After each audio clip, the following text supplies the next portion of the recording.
I did not die, not in the way men are supposed to. No law's bolt tore through me, no blade of Xeno's steel pierced my flesh. There was no heroic charge, no screaming last stand, no banner raised in blood and ash. Death would have been honest. Death at least leaves a body behind. No, I vanished, and that is a fate far crueler. It began with the scratching of a quill, a simple motion, ink pressed to parchment, a line drawn across my name, not even spoken aloud, not even mourned. I felt the sound of it more than I heard it. A single stroke, sharp and final, as though reality itself had decided I no longer belonged within its ledger. I was still breathing, my heart still pounding in my chest, yet I felt the moment it happened. The moment I was unmade. Clerk in some vaulted chamber beneath the glow of lumen strips marked my existence as ended. Not with fire, not with blade, not with burial, but with silence. His face was blank, his eyes lifeless. His lips moved only to murmur a half-prayer as the data slate accepted the revision. My name slipped away into the void of forgotten ink. I tried to cry out. I tried to demand, I am still here. But the words came out hollow, as though the air itself refused to carry them. The walls did not echo. The room did not stir. Even the light seemed dimmer, as if it no longer sought me out. In the Imperium, to disappear is not an accident. It is not chance, nor is it mercy. It is design. Names are struck for many reasons, some for failure, some for suspicion, some because a scribe was ordered to free space in the archives. In the end, it matters little. The result is the same, the quiet erasure of a life. I felt the weight of it in my bones. Not death, for the dead are remembered, prayed for, their skulls adorned on altars, their deeds spoken in litanies. Even the fallen Guardsman on some nameless front has a marker, a tally, a whisper in the grand crusade of mankind. But those who disappear, we are denied even that. There will be no prayer for me, no stone, no candle, no trace. I sat in the stillness of my cell, feeling the air grow heavy. The vox chant in the corridor continued its loop, hymns of devotion to the golden throne, but I noticed something strange. Each time the prayer spoke the Emperor's 1,000 names, the sound stuttered, faltered, as though skipping over one it no longer recognized. My name. The silence that followed was louder than thunder, and in it something stirred. It was not the voice of the Emperor, nor the hum of machinery. It was deeper, stranger, like a breath exhaled from beyond the walls of reality itself. I could not say if it came from within me or from the air itself. But it filled the room, pressing against my skin, seeping into the hollows of my lungs. I realized with a dread I cannot articulate that the act of being erased does not leave a void. It leaves space, and something had noticed. I pressed my hands to my ears, but silence cannot be blocked. It wormed its way past flesh, past thought, coiling into me. The more I strained to listen, the more I realized the silence was not empty at all. It was waiting. Waiting for me to accept that I was gone, waiting for me to let go of my own name. For a moment I wondered if perhaps this was deliverance, to slip from the crushing weight of the Imperium, to step into the cracks where no duty, no penance, no endless wars could reach me. But the thought curdled almost as soon as it formed, because what welcomed me in that silence was not mercy, it was hunger. My name had been crossed out in ink, but here, in this invisible abyss, the act echoed louder than a cathedral bell. And the echo had drawn attention. My disappearance was not the end. It was an opening. And in that suffocating pause between memory and oblivion, I understood the first truth of erasure. It is not the living who forget you first. It is reality itself. And once reality turns its face away, something else is always watching. The silence that breathed back at me did not pass. It collected, like dust in a sealed room, and then the doors opened and the dust became a weather.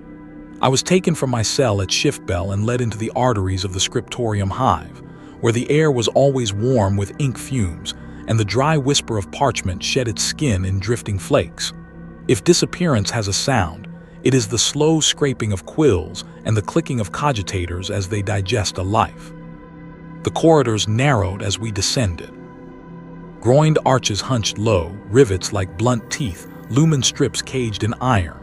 Pipes bled steam in soft sighs, each exhale bearing the astringent tang of solvent and sanctified oil. Along the walls, alcoves held devotional busts of saints without faces, their features abraded smooth by 1,000 fingers. In this place, even stone forgot itself. My escort wore the gray of a junior adept, the color of ash. His eyes never rose above my shoulder. He spoke only once, and even then it sounded like a quotation rather than a thought. "All error is a sickness," he murmured, breath fogging in the cool air. "Record is remedy. Where record fails, excision is cure." Then he crossed himself with 2 fingers stained the color of old papyrus and resumed silence. We arrived at a door of black steel banded with purity seals. Wax sigils layered on wax sigils until the edges of the portal looked swollen, diseased by devotion. The text of the seals was a chorus of warnings. Let no false datum stand. Let no unlicensed memory endure. His light admits no shadows. I could feel the prayers like grit under my tongue. Inside, a cathedral to bureaucracy. To the left, the hum of logic engines at steady prayer. To the right, endless shelving drilled into the bones of the place, lined with vellum rolls and stamped tin caskets whose labels boiled with numerals. Brass rails carried servo skulls on habitual circuits, trailing incense spools that coughed out sweet, cloying smoke to appease machine spirits that dreamed in circles. At the far end stood the altar. Not an altar to the emperor as I had known in shrine clothes, but to a god of lists. A slab of slate elevated on steps, fitted with a levered press, a slot for seals, a well for solvent. Above it hung the stylized emblem of the administratum, a sun of ink drops radiating from a central blot. Before the altar knelt a confessor in threadbare black, his skull tonsured, his lips moving in a litany tuned to the same frequency as the cogitator's thrum. His eyes were closed, as if sight was a distraction from the true sacrament of correction. "We are here for a rectification," my escort said to no one, or to the room, or to whatever spirit owned the ledgers. A servitor uncoiled from its alcove in response. Its flesh was old parchment stitched over with copper wire, its mouth a speaker grill crusted with incense soot, its hands replaced with a scraping tool and an application brush. It moved with that dreadful patience machines have, the kind that denies urgency as a human error. I watched its optics fix on me for a beat longer than necessary, then slide away as if there was less and less to see. "Present," the confessor breathed, eyes still closed. "The folio." My escort lifted a tin casket labeled with the sequence that had been mine and set it before the altar. He broke the wax seal. He lifted free a stack of folded parchment, muster records, labor tallies, prayer attendance marks, rations dispensed, punishments earned and endured. Each sheet smelled of me, the chemical ghost of my days. The confessor opened his eyes. Their blue was washed pale by the lumen light. He did not look at my face. He looked at the paper as a mortician looks at a body. "Error has been detected," he intoned, voice a rusted bell. "An absence without proper cause. We excise to protect the whole." My mouth was dry. "I am not absent," I said, hushed even though I knew speech here was profane. The words felt heavier than they should have, and they fell to the floor as if the air would not carry them. No one answered me. The rite had already begun. The confessor pressed a trembling hand onto the first page. The servitor dabbed the brush into a pot of solvent and painted a square of sheen across my name. Letters that had been written in the neat hand of some elder scribe flexed and bled, their lines turning to dark tears. Then the scraping tool descended. Thin skirls of fiber lifted away like curls of a shorn scalp. "By his will, let false witness be burned," whispered the confessor. He lit a stick of black incense and traced a circle of smoke in the air. "By his law, let unlicensed memory be made sterile. By his mercy, let the ledger be made clean." I'd seen baptisms in outer hives, where water was scarce and men were anointed in diesel. The faces of the baptized carried a terror beneath their piety, a fear that the oil would sink into their eyes and unmake them. I felt that same fear as my records were scrubbed. It was not the page they were scouring. It was my skin. The brush dragged, the scraper hissed, and something under my ribs seemed to protest with a thin, tearing sound. Cogitators sang their numbers in counterpoint. A data servitor chanted serial strings, each integer slotted where my name had been. The logic engines received the correction and flared their status runes in assent. Down the rails, servo skulls adjusted their routes. They no longer paused by my cell niche in the dormitory, no longer dipped their lenses to acknowledge my presence. A pick screen in the corner revised a roster in real time, the list rippling like a pond after a thrown stone. My identifier vanished. The gap closed. The surface stilled. I thought of the man who slept above me in the triple bunks, boots hanging in the dark like dead fruit. In the morning, he would sit and stare at the floor, eyes emptying of the shape of me. He would not notice what he lost, only that he was less heavy. He would breathe easier. That is how erasure works, relief as evidence that nothing mattered. The confessor lifted a small mallet engraved with scripture. He set a new seal where my name had been, a red rosette whose petals were composed of microscript, meaning corrected by due right. He pressed it down with ceremony and then struck it once. The wax spread obediently. The old shape disappeared within the new. Purity complete, the servitor droned through its speaker grill. Residual marks tolerable. Not complete, the confessor said softly. His eyes found mine for the first time. They were kind. That frightened me more than cruelty would have. There is always residue. He gestured and the junior adept brought forth a shallow bowl. Within it lay slivers of pigment scraped from the page. They were not allowed to be discarded like trash. They were sacrament. Eat, he said. I looked to the adept. He was already chewing, his jaw slow, his eyes turned inward as if savoring a penance. The confessor lifted a pinch and placed it on my tongue with 2 fingers. Solvent. Dust. The taste of obliteration. I fought not to retch, and in the effort realized the point. To make the body complicit in the unmaking of itself. Around us, smaller rites conspired to finish me. A vox cherub, its wings weak with stitched leather, pealed the litany of untethering in a voice that crackled like a failing filament. An ecclesiarchal decree scrolled across a red-lit display. Wherein a name is found in error, let prayer cleanse it away. Monks in the back rows of benches, yes, this place had pews, murmured the response without looking up from their stacks. Cleanse it away. On a dais to the side, 2 pallid servitors worked a machine that I recognized from penal labor pits, an archivum furnace. It ate paper without flame.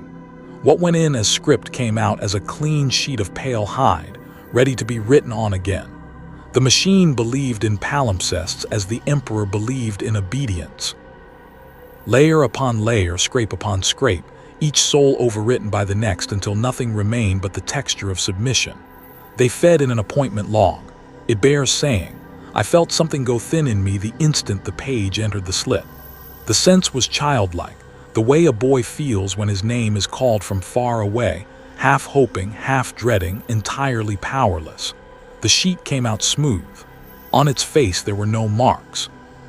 I heard a whisper anyway, a pressure behind my ear, as if the previous ink still screamed inside its skin. The machine is merciful, the confessor said, seeing where my eyes had gone. It allows us to continue without the burden of error. Without the burden of selves, I said before I could stop myself. He looked at me for a long time, not unkind. Not anything. And then he blessed the furnace with a smear of ash and turned away. We moved on to the vault dives. The junior adept filtered my entries from the cogitator's memory, placed them in a quarantine buffer, and then touched a rune-labeled purge. The logic engine whined as if in grief, then settled. A thin puff of hot air climbed from its grill, not smoke, not steam, only the breath of something relieved of a weight. He turned to the pick slot and produced a small case, my ident pick. The glass had everything I had left, a smudged reflection of a man who had once laughed with his mouth open. The adept did not break the glass. He did not tear the image. He dipped it in a brown solution and watched me slide away from myself in soft waves until there was only milk. He patted my shoulder once, as one might comfort a dog after cutting its tail. Elsewhere in the hive, the erasure rippled outward. Ration counts recalculated. A specter child somewhere went hungry for the portion I no longer claimed. Bunks reassigned. Work details adjusted. The slot in the morning prayer rota that had held my response line went blank, and the servovox learned to skip the pause. A man does not disappear alone. The hive bends around the absence until the place where he had been is the place where another now fits. It is a holy efficiency. They say the emperor requires sacrifice to keep his light burning. In this place, sacrifice is measured in syllables removed. There is a shrine at the far end of the hall, just a low step space before a bronze plaque. Pilgrims, clerks, scriveners, dust-swept laborers all approach it with a posture I had thought reserved for relics. Upon the plaque are columns of words carefully scratched out, each line a confession. A woman kneels and places her forehead against where her own name had been. She weeps with relief. A man kisses the smeared metal with the tenderness of a lover. They are grateful to be lighter, to be less. Forgetting is not crime here. It is liturgy. The act of being unmade is accompanied by bells and incense and sanctioned tears. It is considered a mercy, because to be burdened by identity is to invite doubt, and doubt is a crack. Under the weight of 1 billion souls marching in formation, cracks are intolerable. I watched them pray and felt something inside me peel away in thin, translucent strips, the way old paint sloughs from a wall after too many winters. I tried to recall the sound of my own laughter, and it slipped out of my grasp like wet paper. I tried to remember a time I'd spoken without fear of censure, and my mind found only the buzzing drone of Vox chant. I tried to stand in the exact measure of my body, feet planted in certainty, and my balance swayed, as if my outline had widened and the floor couldn't find where to hold me. The junior adept guided me to a desk where a ledger named Absences Rectified lay open. He offered me a quill. "Sign here," he said. Ink pooled in the nib, glossy and black. My fingers trembled as I wrote the first letter of a name I could not bear to see vanish. The quill would not take. The surface repelled my hand the way old water shrugs off rain. I pressed harder. The point snagged and scratched uselessly. The page refused me. I stared down and realized the ledger did not want my name. It wanted the absence of it, the space where the word should be glowed faintly with a chemical sheen, like skin salved after flensing. "Just mark the line," the adept said, weary. "A cross will do." I drew an X. It sat there, ugly and sufficient. The page accepted me as a mark and nothing more. On our way out, a servoskull drifted close, little chains chiming, lenses whirring as it took the measure of every face. It passed me without slowing, the way rain passes an empty window. I felt more hollow then than when the brush first touched the paper. Even the machine spirits forgot me, and machine spirits, I had been taught, forget nothing that they are commanded to remember. We reached the door with the wax-bloated seals. The confessor waited there, hands tucked into his sleeves, the posture of one who has carried many endings and grown only smaller beneath them. "You will feel lighter," he said. "That is the blessing." I wanted to ask him what happens to the removed parts. Blessings do not require answers. He touched a thumb of ash to my brow, a dot that smelled like the inside of the furnace, and whispered, "Go in peace." Peace. The word slid over me and could not find purchase. I stepped through the door anyway, into corridors that had one less shadow than before. As I walked, I realized the servitors cleaning the floor did not skirt around my boots. They brushed against me and left no oil streaks. My passage disturbed nothing. I paused by a window slit that looked out over the inner wells of the hive. Down below, bridges crossed empty air like scars. People moved along them in bound rivers. For a moment I saw myself among them, and then I did not. The sight was not a trick of light. It was a correction. I pressed my hands to the sill, feeling the cold iron through the skin, wanting the pain to define my edges again. The Vox chant changed key somewhere in the depths. New words rolled out, smooth as smoke. Where name is a burden, let it be lifted. Where self is a fracture, let it be sealed. Forgetting is service. The litany drifted through the window slits and the rivet seams and into me. It did not simply rewrite names in a register. It moved through the artery of the hive and into the thin rivers of thought, aligning pulses to the beat of obedience. I understood then, too late, too viscerally, that the machine did not stop at the skin or the page. It ran until it found the smallest piece of a man and then kept running, a great wheel grinding a grain of wheat until the flour forgot it had ever been seed. I pressed my fingers to the ash dot on my brow and felt it sink, as if my flesh was paper receiving a mark. The cold soot traveled inward like a drop of dark water, and wherever it passed, something of me fell quiet, then quieter, then silent. I tried to remember the taste of my favorite ration, the color of the sky on the world where I was born, the cadence of a voice I had once loved. The effort was like breathing under stone. The machine does not just erase names.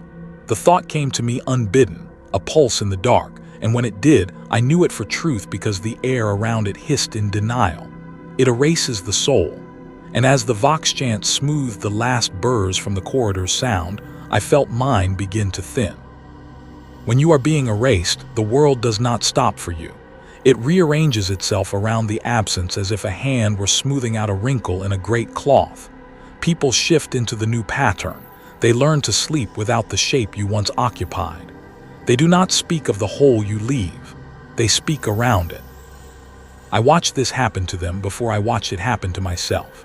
Returning from the administratum vault, the barracks felt the same at first. The same iron tang of sweat and oil.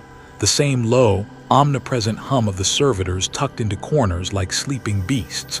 But the architecture of the room had subtly altered. The bunk I had slept in for cycles now bore a blanket folded in the precise way the overseers approved.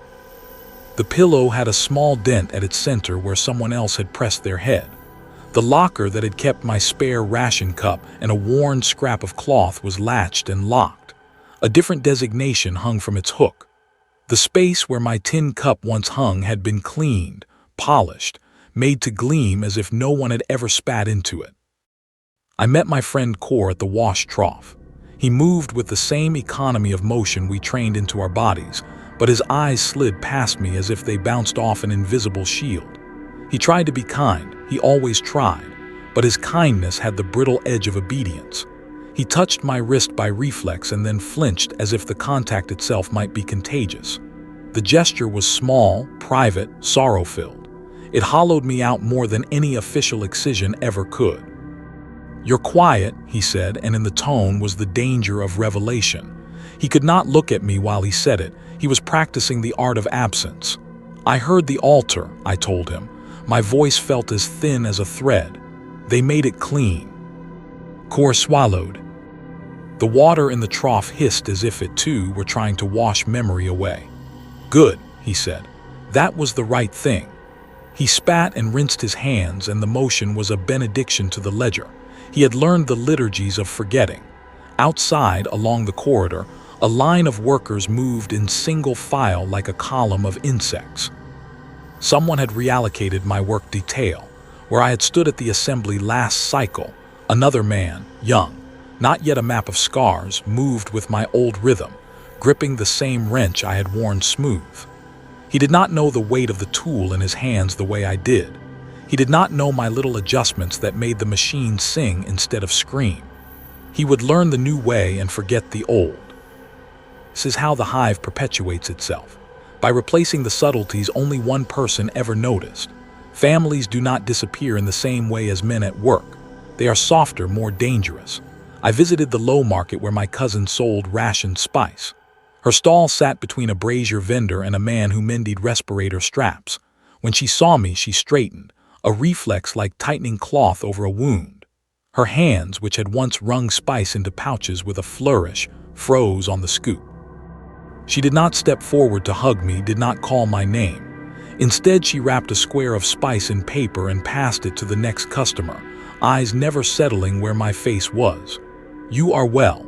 She asked instead, and the question was ceremonial, acceptable. I wanted to tell her how the ink had been scraped away from my ledger like lichen, how the confessor had put ash on my brow and blessed me into anonymity. I wanted to tell her the small, private things, the color of the sun over the hab domes where I had played as a child, the way my mother's fingers trembled when she braided my hair for the first conscription muster. Instead, I took the pouch and pretended it was the most ordinary commerce. Later, in the small common alley behind the stalls, I watched families supply their children with bedtime tokens. A woman with 3 small ones pinned little metal birds to their linen, talismans against nightmares. Another threw a coin to a pair of beggar kids who squealed and fought for it like puppies. Life still had edges in these places. It was tangible and trivial and cruel. My absence cut into those edges like a hidden cut in cloth, unseen until someone pulls and the seam gives. Their grief is not for me so much as for themselves. They learn, almost like a ritual penance, to perform forgetting. In the communal dining hall, they begin to speak of me in the past tense, as if rehearsing a phrase that will make the erasure stick. He was a decent worker, someone will say. He was useful. Useful is a way to absolve the ledger. Useful means replaceable. There are other, stranger gestures of mourning here. I saw an old man in the quarter for retired clerks sit alone and fold a paper boat. He folded it exactly as I used to, fingers methodical, knuckles pale. He pushed it into a slow stream of runoff and watched it catch on a grating and hang there like a small memory not yet swallowed. A woman, thin, knuckled, with smoke-stained hair, kissed the place where her son's name used to be scratched on an altarpiece and then turned away with the practiced stiffness of someone who had been taught to pray without asking for anything in particular. Sometimes they betray themselves. A laugh that stutters at my name. A pause in the prayer. A breath too long. A child who asks after a story I used to tell in the mess hall, a tale of an impossible sunrise, and is hushed quickly by a hand gone rough with work. Those betrayals are small and costly. The wrath invoked is not always theatrical. There will be a coldness that widens. A neighbor will find that his allotment is halved. A mother will discover a ration withheld. The hive is efficient in its social corrections. I do not blame them. Their silence is survival. It is easier to close a mouth than to watch the rod fall. I find myself understanding their choices even while my chest aches with the want of their voices. Grief has become collective, a shared, secret wound that none will press it openly.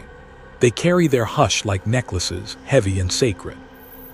At times, the loneliness is a physical thing.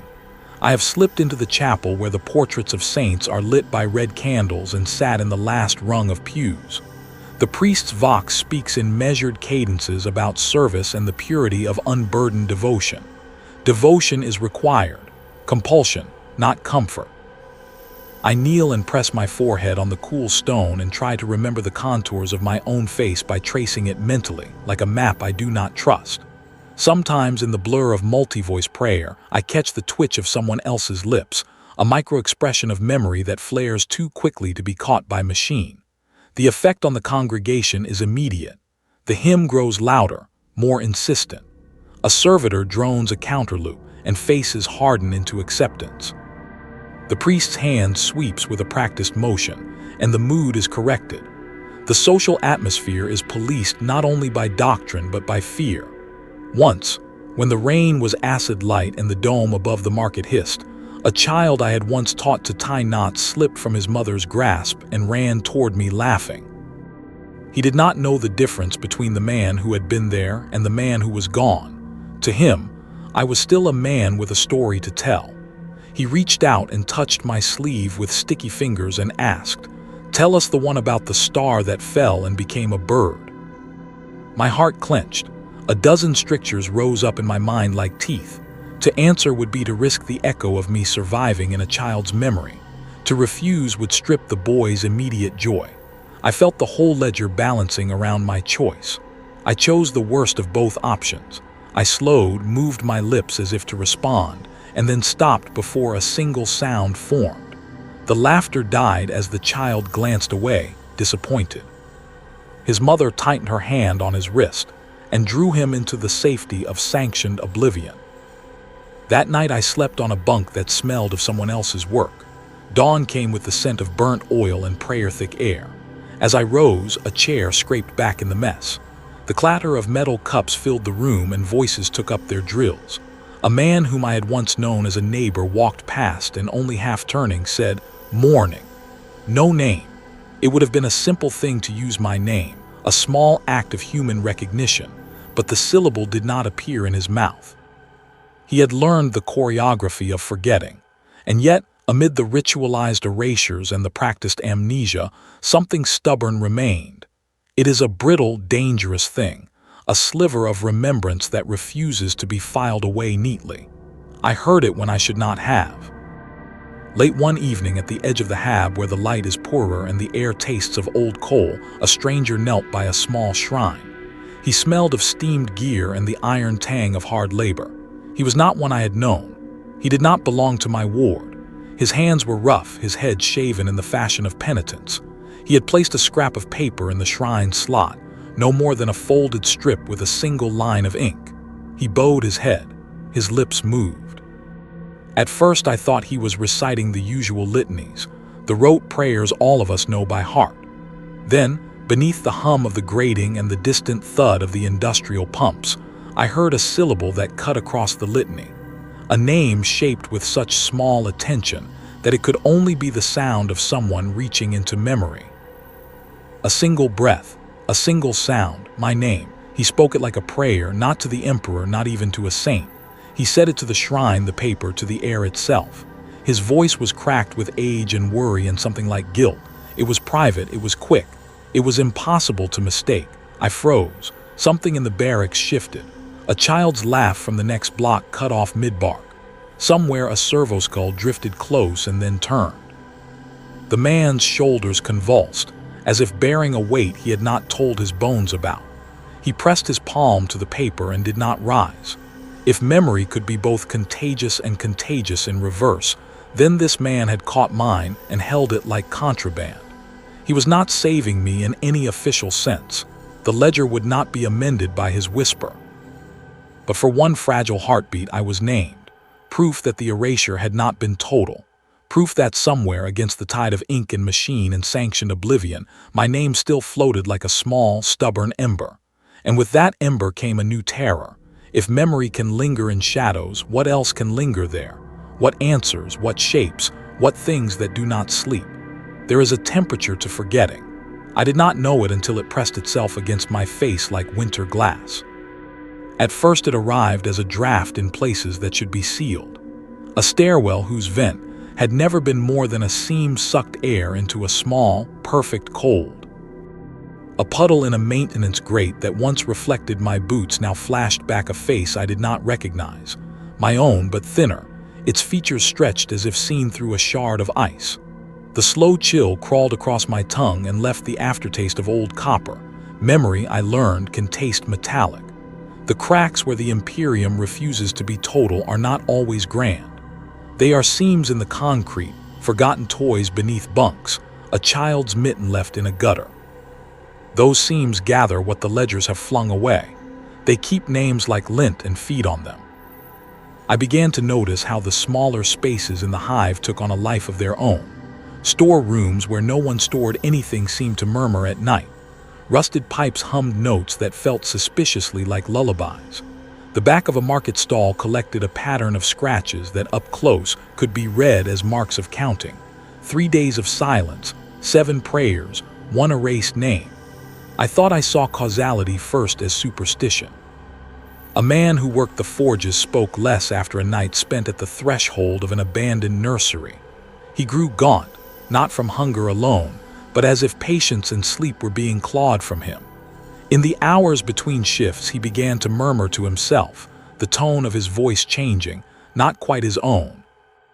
He swore he heard an old rhyme, a nursery rhyme his mother had hummed that would have been reduced to rationed memory by now. He followed its pull and did not return from the sub-basement for 3 days. When he came back, his speech was all fragments.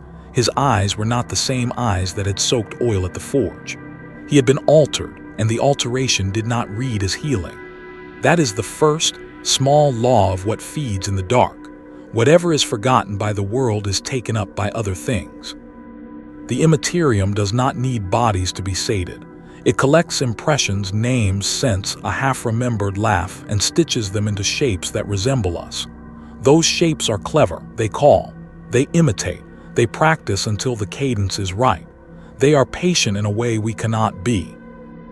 Once in the quiet between the third bell and the dawn, I descended into the maintenance galleries beneath the hab to fetch a coil of cable. The forge heat had long ago been rerouted from those ducts. The place was a cool hollow with an echo that smelled faintly of oil and something archaic, like paper saved from fire. As I moved, a whisper threaded through the pipes. Not a shout, not a voice in the mouth of a man, more like a rustle between leaves, a syllable brushed rather than uttered.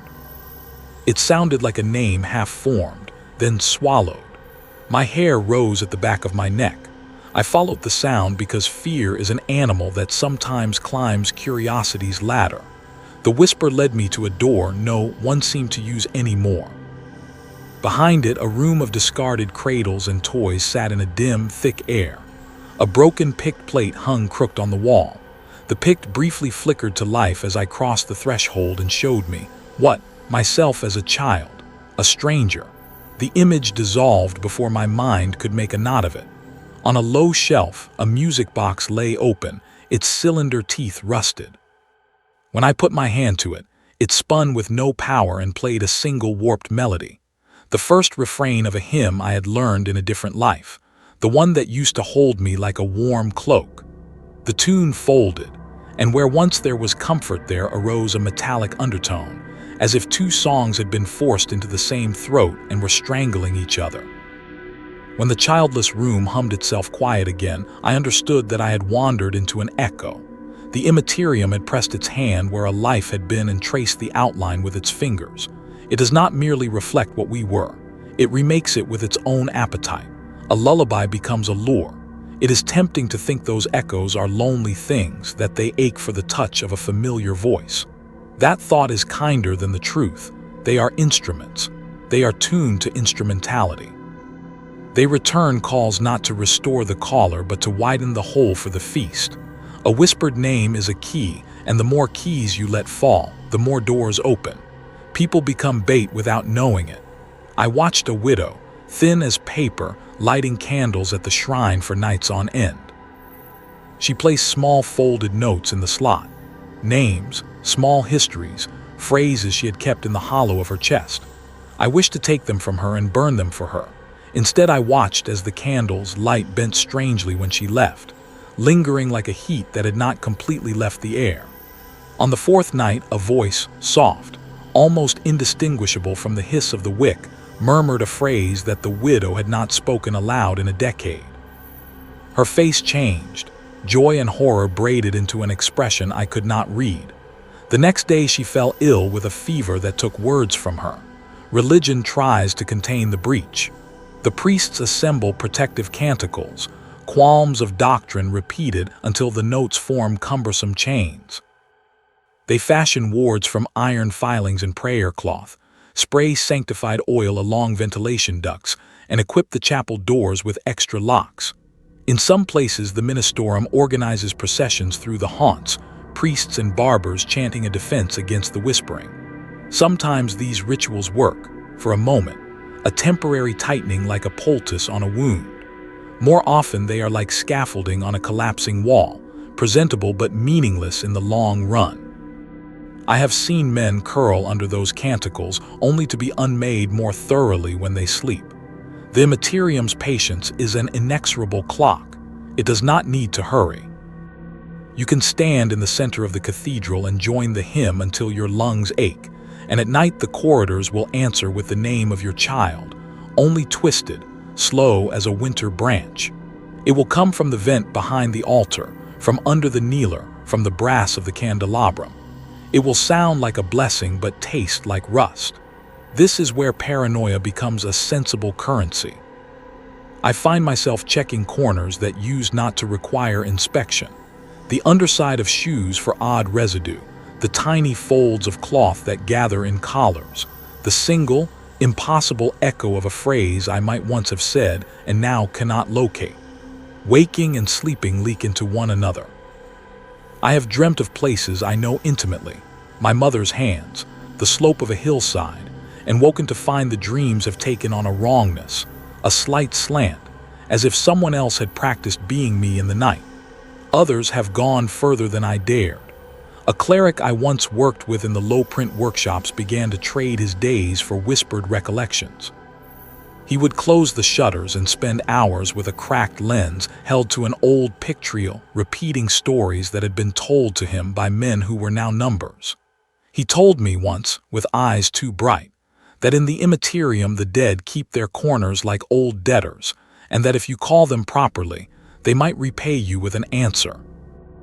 He stopped coming to work soon after and was found one morning in a forgotten engine room, eyes wide, hands clawed into the metal like he could feel the pulse of a thing behind the grain. They took him away with chains. There is a cruel arithmetic to this. Every suppressed name that survives is a small deposit into a bank no mortal can audit. The Immaterium does not forget. It multiplies. It turns a mother's lullaby into a chorus of thousands. It can make a man hear himself spoken from under the floorboards with a voice that has his timbre but none of his intent. You learn slowly that the worst danger of remembering is not merely the act itself, but what your recollection invites to remember you back. Last night near the vents where the maintenance crew sleep in shifts, I stood with a coil of cable over my shoulder and waited for the echo to pass. The corridor was a shuttered throat, no lights, only the faint blue of emergency strips. Somewhere distant a pump thudded, a rhythm like a heartbeat.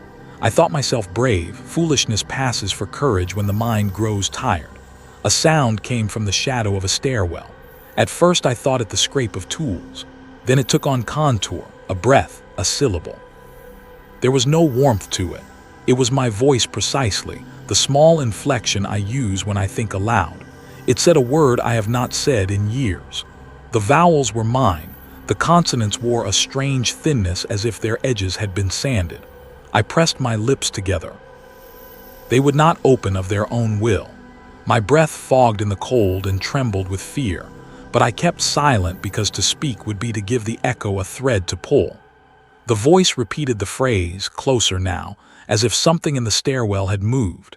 It spoke the very shape of me.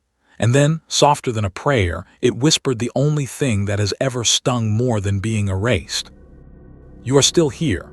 My throat wanted to answer. My hands wanted to clap the air shut, but my mouth would not move. I do not know yet whether the whisper was invitation or accusation. I only know that the shadows that feed have learned my cadence. They have learned to become me. And tonight, in the dark, my own voice called back to me from a place where my lips could not have reached. Faith is a garment people learn to wear before they can choose its shape. They hand it to you at induction, folded, starched, smelling faintly of resin and old smoke, and everyone tucks it on with the same awkward hands. At first it sits like a coat, awkward, heavy, protective. Afterwards it grows into skin. It conforms to your shoulders. It holds the rain. Here, under the domes of sanctioned belief, the garment becomes armor and shackle both. I had been taught the creed in a voice that never wavered, liturgies impressed on the tongue until they became breathing. The Ministorum's hymns threaded through every hour, waking, work, washing, sleep, stitching doctrine into action. Obedience was the first line of the prayer book, forgetting the footnote. We were taught that the Emperor's light kept the galaxies from collapsing into howl and hunger. We were taught that sacrifice of self, names, feelings, inconvenient memories, was not loss but currency. It paid for order, the preachers said, for the survival of billions. The sermon smelled of wax and boiled pewter, and the final verse always ended with a promise. Memory surrendered would be held safe in the Emperor's vault. It is an easy thing to hand a name over to a ledger on the advice of a confessor. It is far harder to hold your tongue when the hunger gnaws. When mine was taken, when the quill carved absence into record, I did what every good penitent does. I went to prayer. I knelt beneath icons whose gold had been sanded thin by the touch of thousands' palms. Light filtered through smoked glass in bands across the stones and made the dust in the nave look like a procession of tiny saints. The cantor's voice rose and fell like a bell.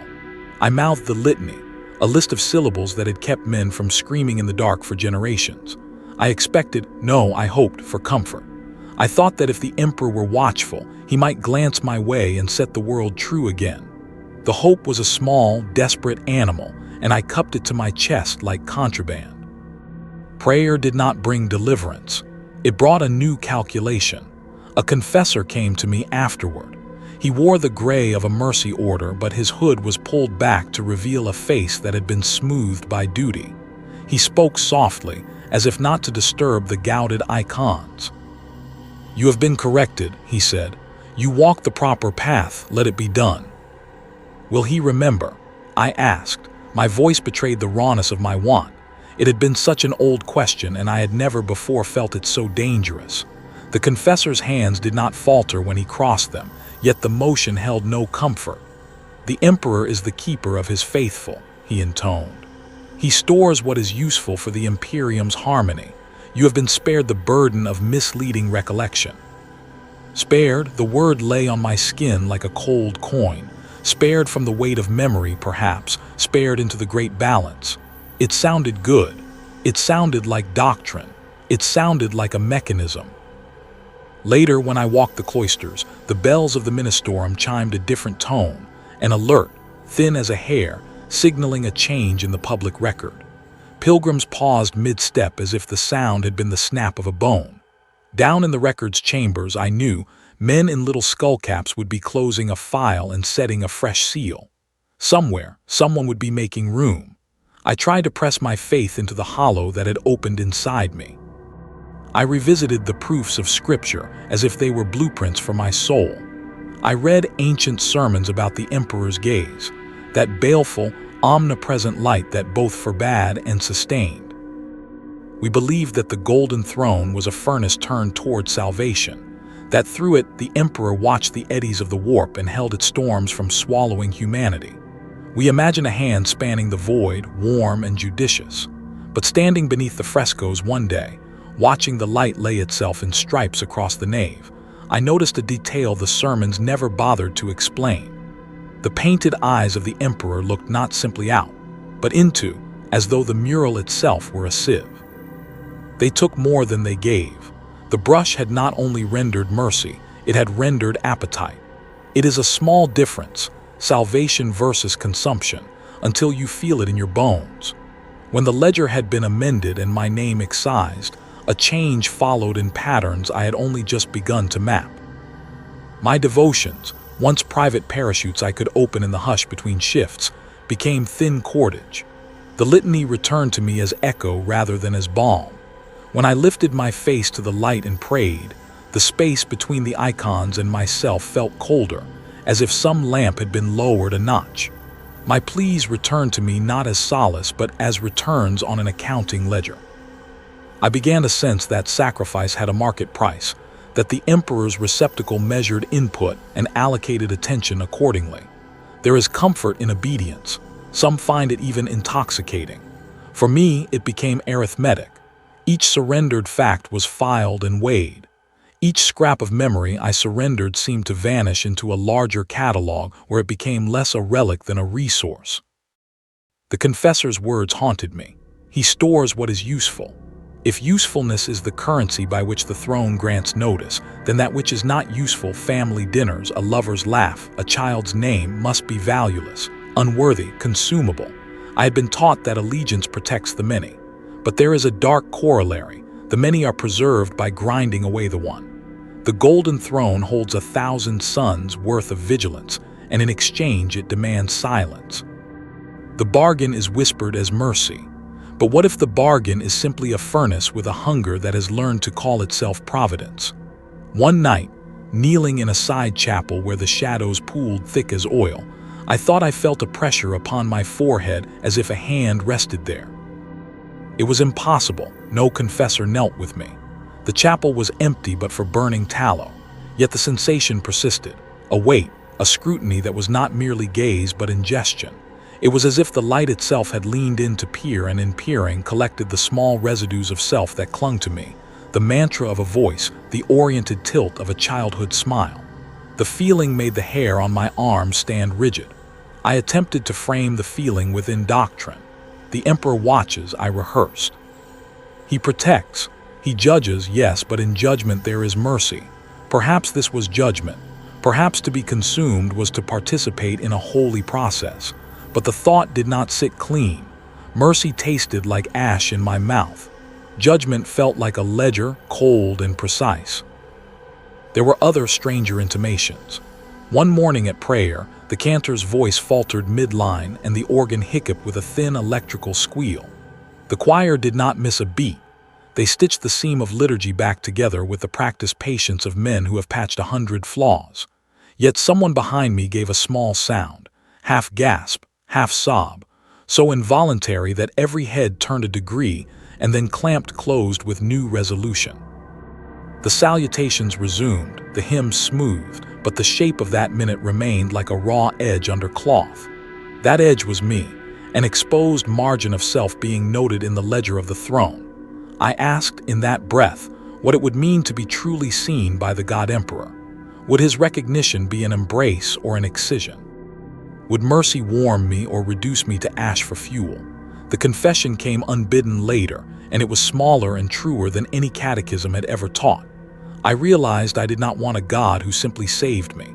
I wanted a witness who preserved me as I was, warts and grief and small stubborn rebellions included. I wanted the hand upon my head to soothe, not to measure. But the hand I felt was not solace. It had the economy of a taxman, not the tenderness of a parent. Its touch felt at once cold and intense, like a Templar's gauntlet pressing to a throat. It took inventory. It transferred weight. It decided what remained useful. In the dim hours, when the chapel bells counted down the watch and the hive settled into nocturnal mechanics, I lay awake and listened for the thing I could not name. There was a slow, steady hum. The hidden machinery of empire turned to keep vigil.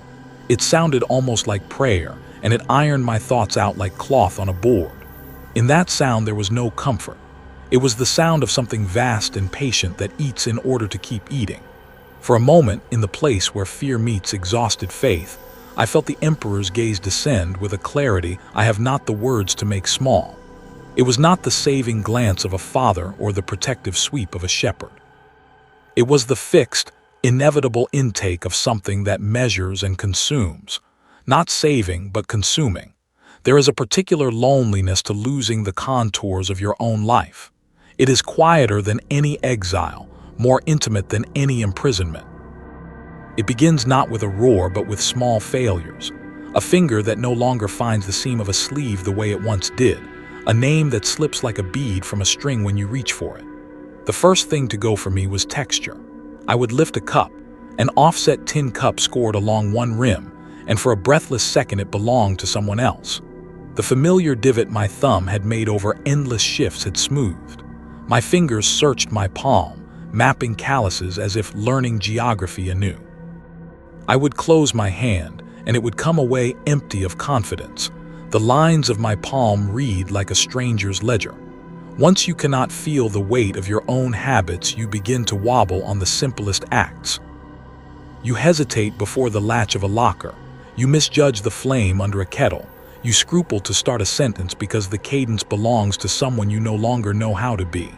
Voices change their textures too. Mine has become an echo I cannot trust.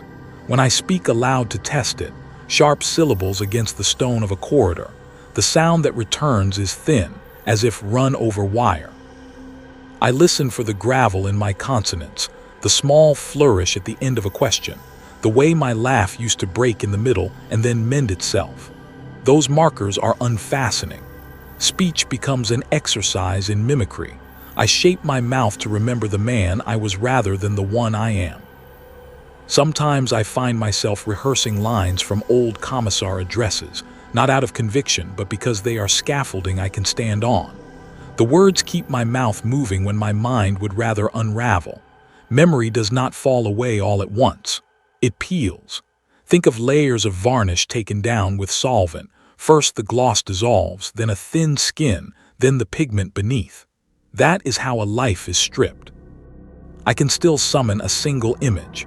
My mother's hand on a morning I can no longer date, but when I reach to hold it, the color smears. The hand becomes a smear of ochre. The voice that hummed while she worked turns to a rhythm without pitch. It is not forgetting so much as translation into a tongue I cannot read. There are practical horrors to this slow theft. I miscalculate and hand the wrong ration to a child. I fail to recall the route to a workshop I have walked 1,000 times and find myself asking directions like an outsider. Men look at me with a flicker of annoyance that could be sympathy. They learn to allow me the extra second, the worried pause, but those seconds are punitive in their own way. Each hesitation is a ledger entry, another reason to be corrected or reassigned. You begin to see how the system feeds on these small lapses. It notices, it records, it rationalizes removal.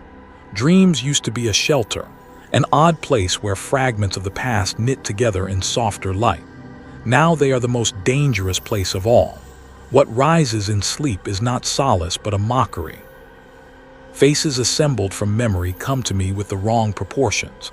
A childhood home appears with windows where doors should be. The warmth of an embrace arrives as a pressure with no edges.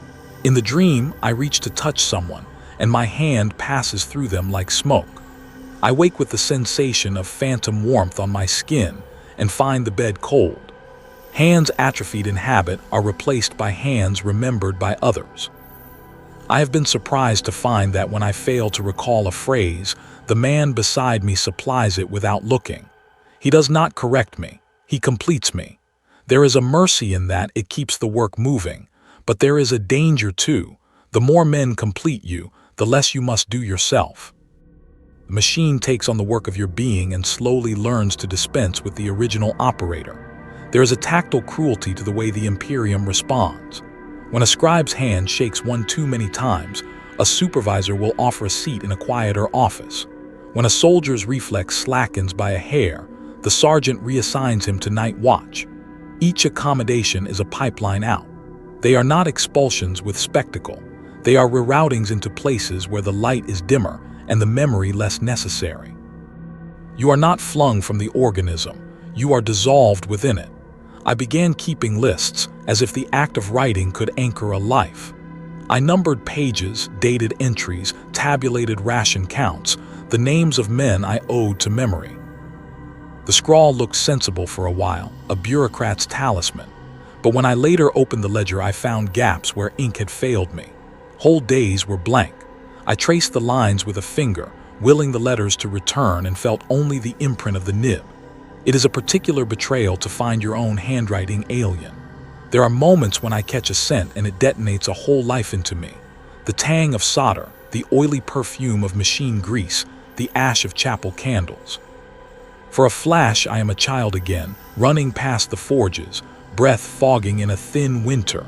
Then the flash collapses and I am left with the aching knowledge of what it once meant. The scent becomes a cruel messenger, an offered door that closes before you can pass through. The heart will play tricks. There are days when it recognizes the past faster than the head. I will see a laugh line in a comrade's face and be flooded by a whole sequence of dinners and arguments. Then the associations thin and the sequence stutters into silence. The head answers, not yours. The heart protests. Your own interior life becomes the battleground of memory's scavengers. Loneliness in this state has density. It occupies space in a way that other loneliness does not. Where other griefs can be shared, this one isolates you. To recount the experience is to confess to a crime. The priestly confessions we make are bound by ritual. To speak freely would draw eyes and rods. So you hold the unknowing like a small coal against the ribs. You keep warm and burn. There is also a cruelty in the temporary rescue of a name. Once, during a lights out, a comrade, Quiet Bran, he is called because his voice is like muffled cloth, leaned toward me and whispered something.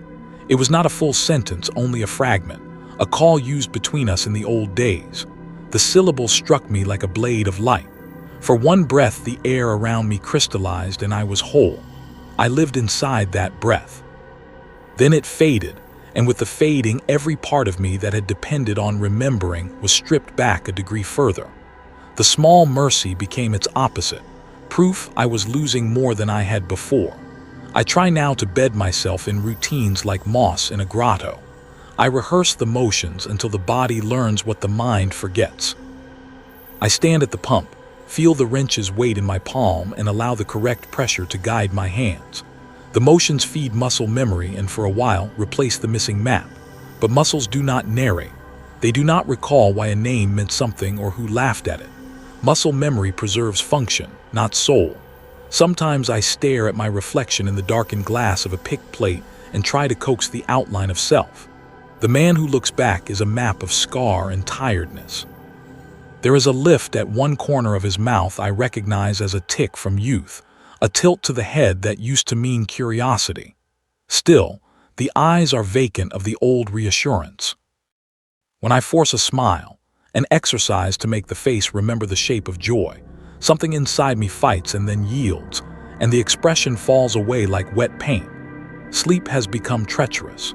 The border between dream and waking is a seam that keeps fraying. I awaken sometimes and cannot tell if the ceiling above me is the ceiling of a bunk in the dormitory or the roof of a house I once lived in. Shadows take on domestic shapes and I keep my hand under the blanket, feeling for the realness of fabric. Once I dreamed of a name, clear, precise, and when I woke the syllables rolled at the back of my throat like a song I had not sung in years.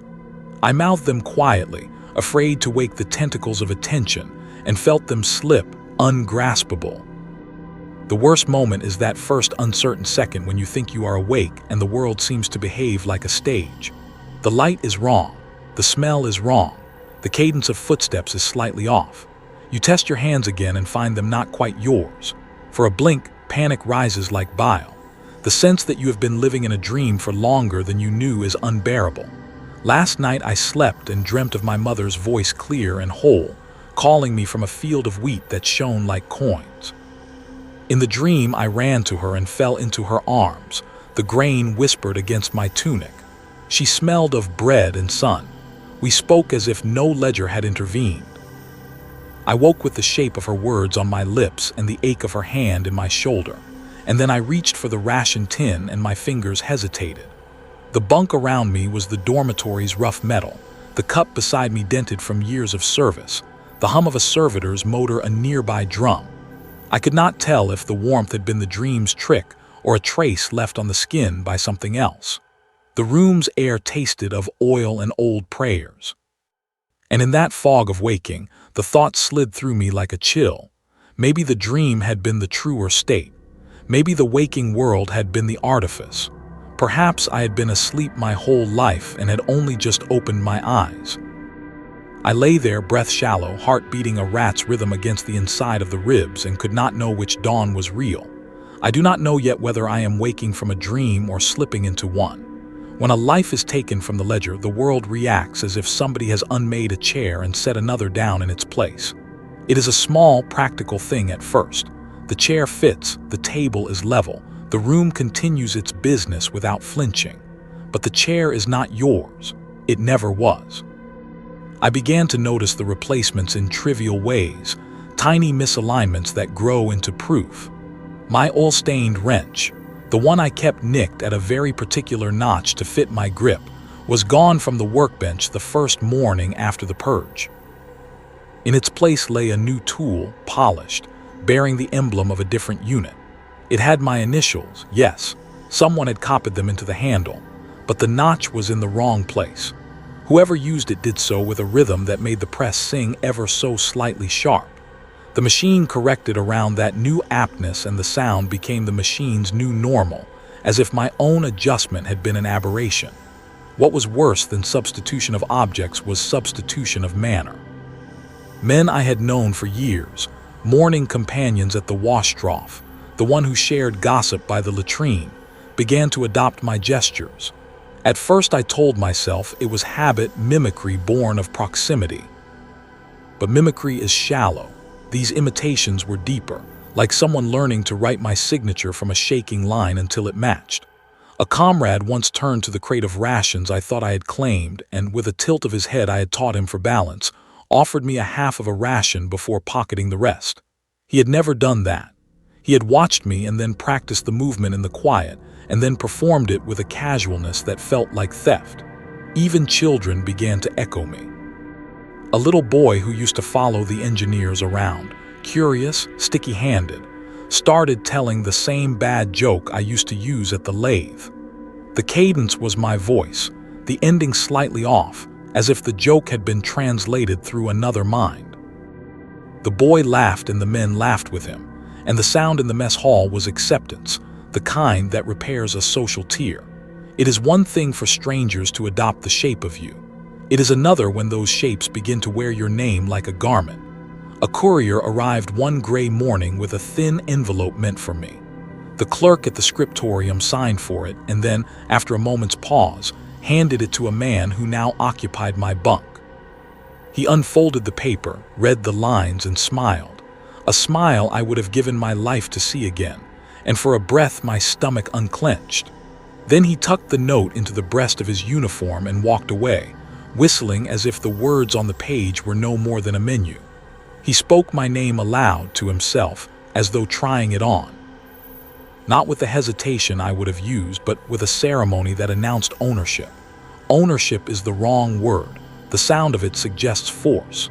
This was subtler, an adoption performed with courtesies and the efficient smile of assimilation. The ledger had been corrected. The community had adjusted. There was a man wearing my name like a cloak, and everyone accepted it because to accept it made the gears turn smoother. That man who wore my name began to inhabit my past. When he walked past the little ruin where I had once hidden a scrap of a love letter, he paused and ran his gloved fingers over the same stone. He looked at it the way I did, softly, as if expecting memory to bloom. But his face never cramped with the ache of remembering. Instead, he nodded once, as one might acknowledge a minor technical annotation, and moved on. He had the memory's map but not its sting. At night, the whispering continued differently. Once the machinery closed up and the annunciators blinked their low red vigilance, the sounds in the corridors changed. The vents carried footfalls that were almost my cadence. A voice in the dormitory, low, quick, practiced, recited a line of repair theory I had been muttering to myself. For a moment I believed it was me, waking and rehearsing. Then the voice laughed in a manner I did not recognize, and the laugh fallen on my ears with the treachery of a stranger's. The uncanny is not merely repetition, it is the hollowness behind seemingly faithful echoes. There was a week when someone used my cutlery at the mess. They balanced the spoon with my particular slice of thumb press. My hands reached across to snatch it by reflex, and my palm found empty air. I could feel my life's script being turned by other hands. I tried to anchor myself with speech. I would speak things that were private, names of distant relatives, the nickname my first sergeant used when he had been drunk, and smiled, and watch faces as they processed the information. Some looked away with pity, the kind given to an invalid. A few cocked their heads in comprehension, and that comprehension settled into advantage. They had new ammunition for their social game. One man, the one who now slept where I had, turned such recollections into a story he told at the forge, and people laughed and clapped him on the shoulder. The sound in him was ease. The sound in me was fracture. There are worse proofs. A picked plate in the communal hall, a small, flickering window that stored images, began storing a face that resembled mine illogically. The plate would catch its photo of the hour, a line worker leaning against a beam, a vendor offering a spice bundle, a group clustered to hear some news. Once the plate froze on an image of me, my shirt collar, the lean of my shoulders, but the mouth was wrong. In the image I smiled. It was a small, private upturn I had not used for years. Seeing it there, broadcast and polished, felt like my shape being tuned for the public. On the third night after that, I found a note tucked beneath the door of my dorm. Not for me, addressed to my replacement. The handwriting was deliberate, tidy. It read, "You do well. Keep his habit of checking the lathe at dawn. The machine prefers it." There was a smudge of oil at the edge, as if the writer had kissed the ink and left a stain of devotion. Devotion, habit, service. The terms blurred. The world has an appetite for continuity. It cannot abide an empty place for long. It prefers to fill that place with something that looks as if it belongs. A face with borrowed laugh lines, a voice that learns your pauses, a hand that ties your knot. The Immaterium, or whatever dull, patient thing pressed into the cracks, has its own artisans. They write and rehearse the replacements like actors staging a role until the audience forgets there was ever a true owner. I resented them. I resented the cleverness of it, the ease with which they stepped into the architecture of my days. I resented the smiles they wore as if they had the right. I resented the way the world adjusted to accept their occupation. But resentment is soft and private. It does less than a shout, so I tried to be trickster instead. I left small traps. I put a coin under the pew where only I would think to put it, a note in a seam of the macaroon package with a line of verse no one else would recall. In the morning, the coin was gone, the note read and folded into a neat square, tucked into the breast of the man who now walked with my gait. The final proof arrived in the place I had feared most, sleep. I dream in cycles now, scenes stitched together by a nightmare tailor. In one such night I found myself stepping through a narrow lane carved into stone, the air full of damp and the taste of iron. Lanterns swung and threw golden coins across the walls. Ahead, at the edge of the lane, a figure stood waiting, a man in my height, my lean, my shadow. He was turned to the street in a way that made my chest ache with both recognition and estrangement. He turned. The face was mine, bones placed in my angle, but where I would have expected surprise, he held a slow, confident smile. It was not the tight grin I own, shaped by habit and suffering. It was an easy and knowing curl of lips, the kind that says the speaker has settled comfortably into a secret. His eyes, usually tense and watchful in me, were content. They had the ridiculous calm of someone who has been granted a reprieve. I wanted to greet him as one greets an old friend. I wanted relief or pity or to clobber him for the theft. My throat closed. My tongue would not shape a word. I felt the old reflex, to reach for the familiar cadence of my voice and never find it. He smiled again. He raised his hand as if to offer a token of fellowship, and I recognized the gesture exactly. It was the small nod of the title I once used to evoke camaraderie. But where I would have extended my hand in answer, my fingers folded like a bird's wing and remained useless at my side. The smiling other, the imposter, the replacement, the thing wearing me, stepped forward and laid his palm on my shoulder. The contact was warm, immediate, and utterly alien. He did not press like someone taking territory. He pressed like someone closing a book. The world seemed to inhale at his touch, and I felt my edges blur slightly, as if the ink defining me was being smudged by a hand that had practiced this erasure long before I had ever been born. "You were foolish," he said in my voice, my cadence, my small catch at the end of certain consonants. If I had known his words sooner, perhaps I would have found a way to answer them. But the words landed like a coin into the pool of my blood, and the ripples ran away from me. He smiled, not cruelly but with an acceptance that frightened me more than any threat. I did not smile back. There is a place beyond the ledgers where forgotten things do not die. They condense. The administratum believes absence is a clean arithmetic. Strike a line, seal the folio, the error is corrected and order is preserved. The ministorum calls it sacrifice. Cast your private weight into the common light and be lighter for the emperor's work. But beyond the thrumming cogitators and the hymn-washed plazas, in the dark seam between thought and nothing, the burned names pool like oil on black water. That pool is the Immaterium. I had thought the warp was only for great deeds and foul storms, where fleets are swallowed, where demon lords spin their courts. I had not understood how petty it is with its appetite, how patient. It is not satisfied only by grand tragedies.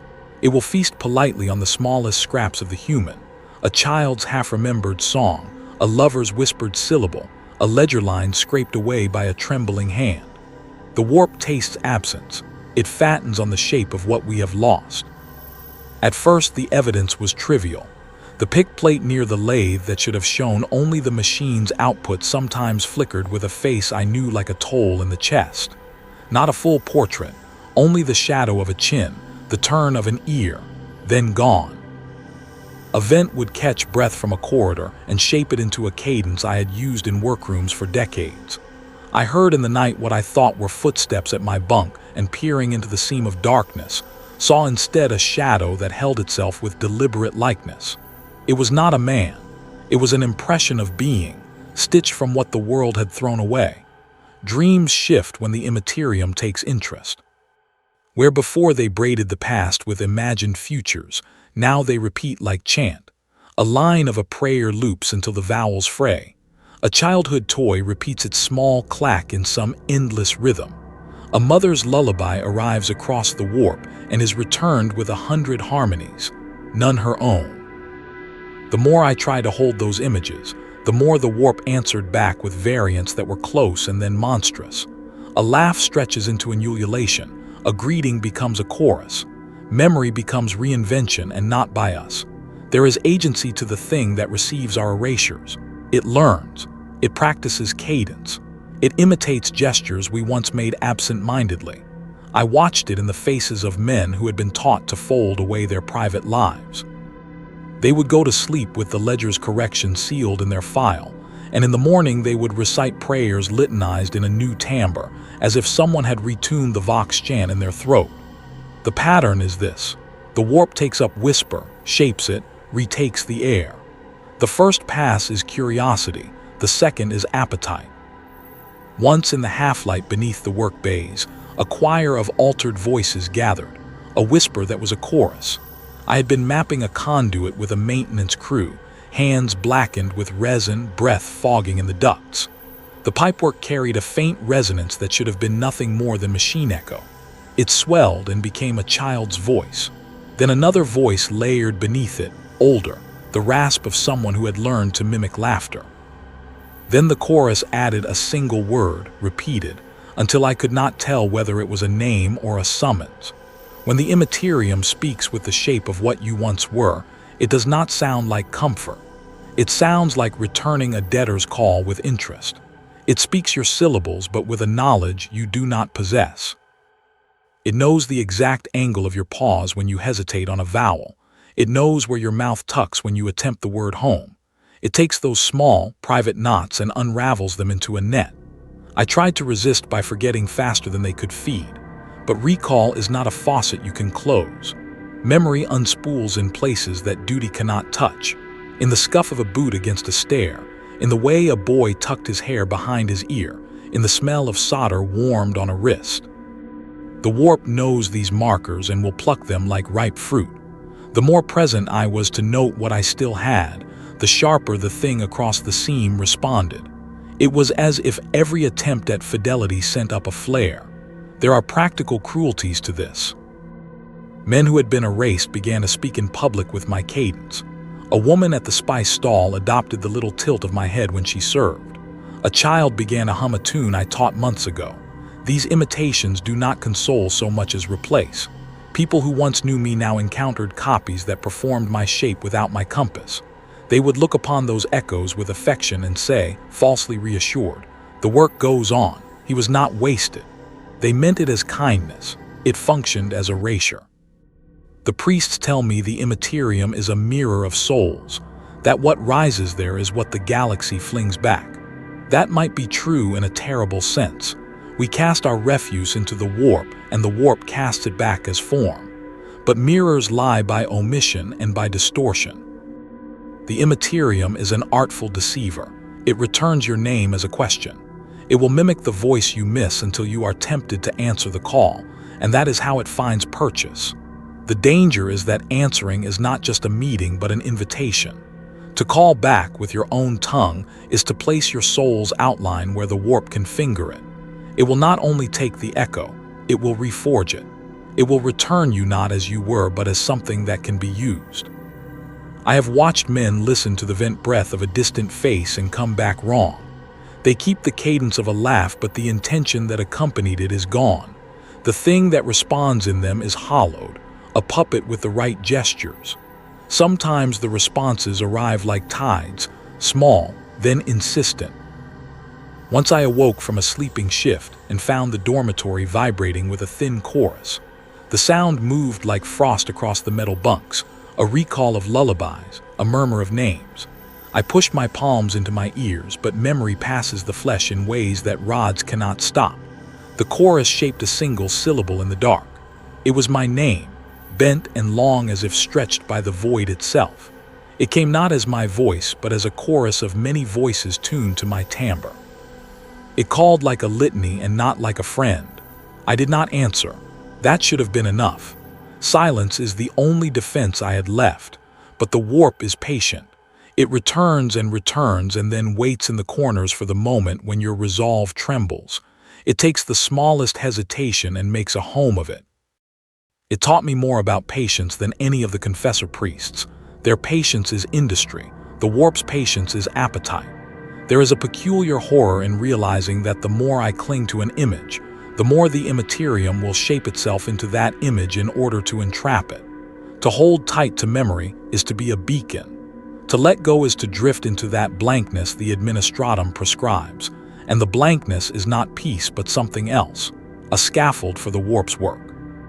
The Imperium cares not for which dissolution you choose, provided you are dissolved. Either way, the warp feasts. I have tried different tactics, ritualized denials, new prayers, recurring tasks to hollow the mind of private shape. For a time, they seemed to work. The vents returned to static, the pick plates resumed their assigned faces. But then in the small hours when the cogitators cool and the machine spirit of the hive sighs, the Immaterium finds a new crack. It is always watching, always catching. Last night, as the dome above the hab glowed with the thin, fake daylight they cycle to keep men pliant, I lay awake and listened. The dorm was full of the tinny breaths of sleeping men. Somewhere a servitor's eye trilled like a distant star. I closed my eyes and did the only thing I can do now. I tried to be nothing. Then a sound crept along the seam between sleep and wake. It was so soft I thought my mind had invented it. A single syllable, slow and deliberate. It was my name, not my voice. It had my cadence, my pause, the tiny hitch I make when calling for another's attention. But the timbre was wrong, older, layered, as if a dozen mouths had shaped the syllable from the same sheet of sound. It rose in the dark with a familiarity that was obscene.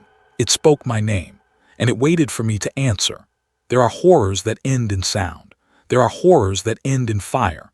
What I have learned is a quieter terror, one that does not close with a trumpet or a bullet, but with a slow, patient unthreading. Remembering was supposed to be an anchor. I had thought it might be the single rope that could haul me out of the gray wash of erasure. I thought if I could gather the fragments, one face, one laugh, one smell, I could stitch myself back into continuity. That was a child's hope. The truth is stranger and colder. The rope of memory, once grasped, unspools you. My first memory has been with me like a splinter beneath the skin. For years it was a compass point I returned to when the world polished me too smooth. A hand, a voice, the poor son over a field whose name no ledger would keep. It held me like a stitch through a tear. I believed that as long as I could feel the stitch, I remained connected to the person who had once been whole. But the stitch frays. When the warp noticed that small, stubborn ember, it did not snuff it. It attended to it. It taught itself the texture of that light and then began to answer in kind. The replies were subtle at first, shadows shaped like the hand, a voice with the too familiar cadence. Each reply remodeled the memory a little, until the thing in me that had been certain began to wobble. I could no longer tell whether the warmth I remembered was truly mine or a warmth returned to me in counterfeit. There is a moment, the precise minute of surrender, when you see your reflection in the glass of a picked plate and recognize that the person looking back has the outline of all you were and none of the interior. The face is correct. The eyes hold the right angles of cheekbones and the scar on the jaw. But where there should be a history that trembles under the skin, there is only a polished surface. You try to trace the line of some joke you used to tell, and your memory offers you only an echo recalled by others. The echo swells and fills the hollow, and you realize you are watching a replica learn how you once moved. I thought losing a name was the worst of it. That was vanity. Names can be rewritten. They can be recovered with a whispered imprint on a folded note. What I did not foresee was the steady dissolution of causality, how the link between one thing and another, between the word and its meaning, can be softened until it slips through you. You remember not as witness but as artifact. Your recollection becomes a piece in someone else's mosaic. There is a particular cruelty in having your inner life consumed without the dignity of burning. When a body dies, the world can mark and grieve. When a self dissolves, there is no witness in the ledger. The servitors clean the bunks. The spare ration is reassigned. The pick plates update. The world continues. But inside, where your private chronology used to play, first lesson, first kiss, the way rain sounded on a roof, you find only smudges. You lift them to the light and they flake like ash. Sometimes the degradation is audible. A lullaby that once soothed me becomes a layered chorus that swells with others' harmonies. The intonation slides a degree clockwise until the words mean not comfort but an instrument tuning for performance. My own voice, when I test it, when I dare to say a name aloud, returns thin and altered, as if filtered through a speaker tuned at too high a gain. When I speak mother, the syllable returns with an accompaniment, a bass line of something vast that eats the edges of the consonants. Word is there, but its appetite is different. The more I resisted, the clearer the process became. A man who fights a tide can learn to ride it for a moment. He may even manage a stroke against it. But the warp is an ocean that does not always move at the surface. It flows in currents below perception, and it has the patience to wait for every irregularity to show itself. Remember too vividly and you become a beacon. Forget too thoroughly and you become scaffolding for whatever will wear your shape. There is no safe middle. What completes the annihilation is not an external judge.